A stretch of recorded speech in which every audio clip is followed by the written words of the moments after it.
जिला पंचायत चुनाव की खबर को लेकर के चुनाव पंचायत को लेकर के बीजेपी के निर्देश और सरकार और संगठन के बीच में बैठक की खबर से भारतीय जनता पार्टी के एमएलए सांसद के घर का कोई भी चुनाव नहीं लड़ेगा। बीजेपी ने यह फैसला किया है कि पंचायती चुनाव में बीजेपी के घर से कोई भी सदस्य, बीजेपी के एमएलए और सांसद के घर से कोई भी सदस्य चुनाव नहीं लड़ेगा। 826 ब्लॉक क्षेत्रों में किसानों को लेकर के कार्यक्रम भी होना है। कृषि बिल को लेकर के दिशा निर्देश भी इस बीच में दिए गए हैं। खासतौर पर पीएम के संबोधन के पहले विधायक और सांसदों को हिदायत दी गई है। पीएम के संबोधन के पहले कृषि बिल पर ना बोलने की सलाह है।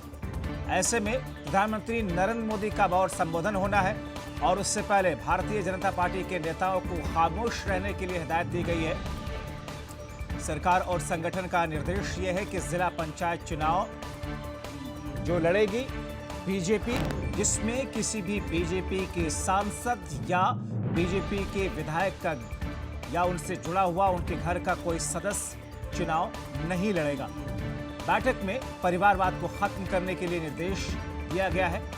कल रात दरअसल 2 घंटे से ज्यादा सीएम हाउस पर सरकार, संगठन और मंच पर जिस तरीके से इस स्तर की बैठक हुई जिसमें विचार विमर्श किया गया, और इस बैठक में जहां पर पंचायती चुनाव को लेकर के भारतीय जनता पार्टी की सरकार उत्तर प्रदेश में, बीजेपी के संगठन और चुनाव समिति को लेकर के जिस तरीके से एक समन्वय बनाने की कोशिश की गई पंचायती चुनाव को लेकर के, उसमें एक फैसला लिया गया कि बीजेपी के किसी भी सांसद या विधायक के घर से कोई शख्स जिला पंचायत चुनाव में खड़ा नहीं होगा।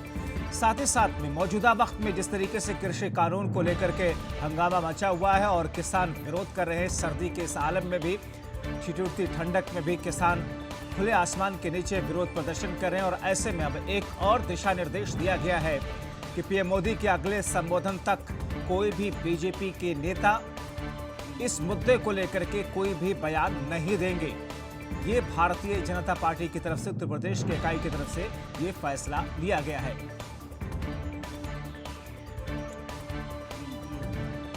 तो 25 तारीख को प्रधानमंत्री नरेंद्र मोदी का संबोधन होना है और उससे पहले कृषि कानून को लेकर के किसी को भी ना बोलने की हिदायत दी गई है।